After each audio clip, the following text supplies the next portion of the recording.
Bismillahirrahmanirrahim. Assalamu alaikum students. How are you all? I hope you all will be fine. हम लोग अपने bio का next topic start करेंगे जो है गैसियस एक्सचेंज या गैसियस एक्सचेंज। अमेरिकन इसको गैसियस एक्सचेंज कहा जाता है और आप इसको किसी भी तरीके से प्रोनाउंस कर सकते हैं। सबसे पहले तो हम बात करेंगे कि ये क्यों ज़रूरी है। आप लोग मेरा लेक्चर सुन रहे हो, आप लोग देख रहे हो, इसके अलावा आप लोगों के अंदर बहुत सी एक्टिविटीज़ हो रही हैं, आप लोग सांस ले रहे हो। तो हम सांस क्यों लेते हैं, सांस लेना क्यों ज़रूरी है। आपको ये चीज़ पता है कि हम लोग सांस लेंगे तो हम ज़िंदा रहेंगे, अगर हम सांस नहीं लेंगे, जब हम रेस्पायर नहीं करेंगे, वी विल डाई, हम मर जाएंगे। तो हमने इस चैप्टर में हम इस चैप्टर को क्यों स्टडी कर रहे हैं, क्योंकि हमें पता चलेगा कि हम रेस्पायर क्यों करते हैं, हमारा सांस लेना क्यों ज़रूरी है। ठीक है, तो हम इस चैप्टर में हमने ये चीज़ स्टडी करनी है कि रेस्पायरेशन क्या है, इसके टाइप्स, इसके प्रोसेसेस और ये क्यों ज़रूरी है हमारी बॉडी के लिए। हम ये सब चीज़ें इस चैप्टर में स्टडी करेंगे जिसका नाम है गैसियस एक्सचेंज। आप लोग ये फेडरल बोर्ड के लिए, पंजाब बोर्ड के लिए भी प्रिपेयर कर सकते हो, क्योंकि मैं इसको ऐसा कम्प्रिहेंसिव करके आपको मैं ये बताऊंगी कि आप दोनों बोर्ड्स के लिए इसको प्रिपेयर कर सकते हो और आपको कहीं भी कोई भी प्रॉब्लम नहीं होगी। तो let's start our topic gaseous exchange. Gaseous exchange is the exchange of gases between living organisms and their environment. Environment क्या है, हमारे इर्द गिर्द का माहौल, उसको इन्वायरमेंट कहते हैं। उसमें गैसेस का एक्सचेंज होना। कौन सी गैसेस हैं? Oxygen and carbon dioxide. Oxygen gas वो गैस है जो हमें ज़रूरत है, जिसकी हमें ज़रूरत है, जो हमें रिक्वायर्ड है। और कार्बन डाइऑक्साइड गैस एक वेस्ट प्रोडक्ट है जो कि बॉडी से एक्सपेल आउट हो जाती है। और वो प्रोसेस कौन सा है? डिफ्यूजन के प्रोसेस से डिफ्यूज़ होकर हायर कॉन्सेंट्रेशन से लोअर कॉन्सेंट्रेशन की तरफ गैसेस मूव करती हैं। ये होता है डिफ्यूजन का प्रोसेस। अब वो दो कौन से प्रोसेस हैं जिनमें ये गैसेस जो हैं यूज़ होती हैं? वो दो कौन से प्रोसेस हैं? Number 1 respiration and number 2 photosynthesis. Respiration तमाम लिविंग ऑर्गेनिजम्स में होती है, सारे living organism, plants, micro organisms, animals, algae, fungi, सब में जो है रेस्पायरेशन का प्रोसेस होता है। और फोटोसिंथेसिस ग्रीन प्लांट्स और एल्गी में ये प्रोसेस होता है। रेस्पायरेशन के अंदर आपको पता है ऑक्सीजन गैस रिक्वायर्ड होती है और कार्बन डाइऑक्साइड एक्सहेल होती है, एक्सपायर होती है। और फोटोसिंथेसिस इसका अपोजिट है, जिसके अंदर कार्बन डाइऑक्साइड प्लांट्स अपने अंदर लेते हैं और वो बाय प्रोडक्ट के तौर पे ऑक्सीजन गैस रिलीज़ करते हैं। Okay, clear. नेक्स्ट हम लोग गैसियस एक्सचेंज में कुछ टर्म्स को स्टडी करेंगे। रेस्पायरेशन वो प्रोसेस, अब असल में रेस्पायरेशन एक क्या प्रोसेस है, क्या होता क्या है इसके अंदर। रेस्पायरेशन वो प्रोसेस है कि जिसके अंदर एनर्जी रिलीज़ होती है, एटीपी के फॉर्म में ब्रेक डाउन होता है। कैसे? फूड की ब्रेक डाउन से वो एनर्जी रिलीज़ होती है।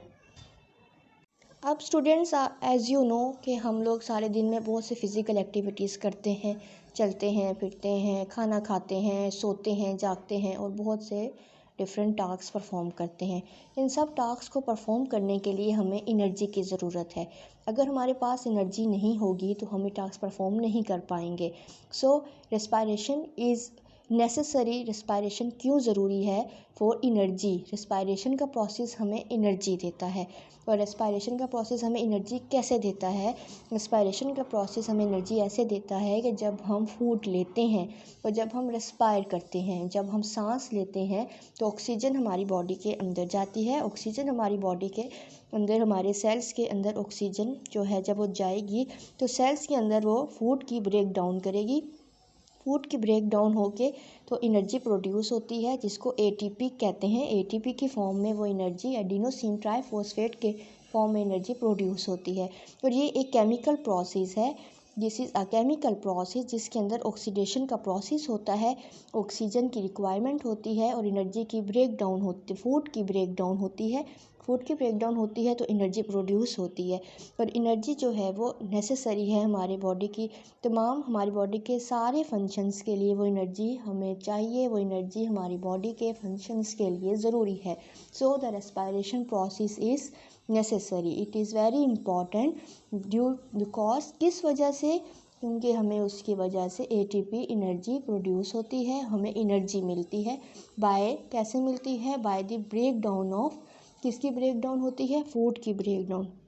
फूड की ब्रेकडाउन के नतीजे में जो एनर्जी प्रोड्यूस होती है वो एनर्जी एटीपी की फॉर्म में होती है, और ये किस प्रोसेस में होती है? In the process of respiration.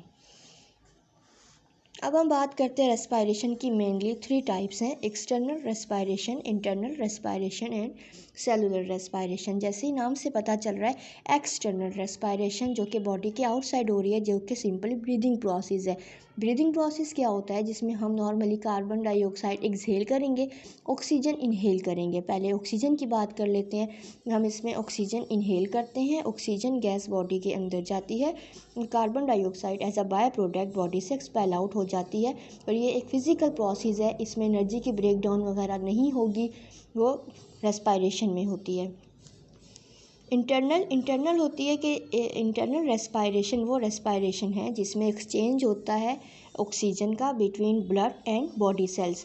Blood और बॉडी सेल्स के दरमियान जो एक्सचेंज हो रहा है, ठीक है, ब्लड और बॉडी सेल्स के दरमियान जो ब्लड गुजर रहा है वो, और उसके दरमियान जो बॉडी सेल्स हैं उसमें जो एनर्जी का, जो ऑक्सीजन का एक्सचेंज हो रहा है, किस चीज़ का एक्सचेंज हो रहा है? ऑक्सीजन और कार्बन डाइऑक्साइड का जो एक्सचेंज हो रहा है उसको कहते हैं इंटरनल रेस्पायरेशन।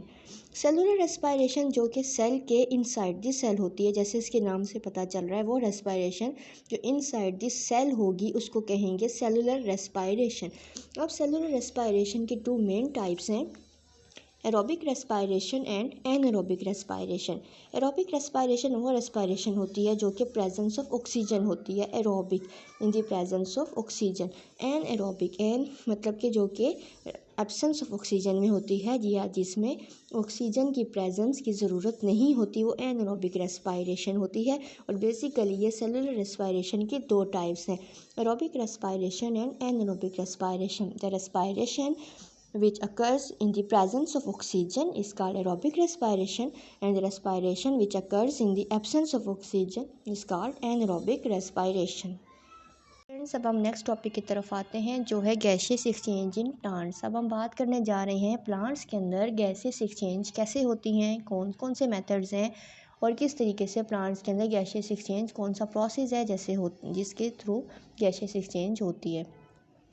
आपको पता है कि प्लांट्स के अंदर 2 प्रोसेस होते हैं, रेस्पायरेशन और फोटोसिंथेसिस, जिन दोनों प्रोसेस में गैसेस एक्सचेंज होती हैं।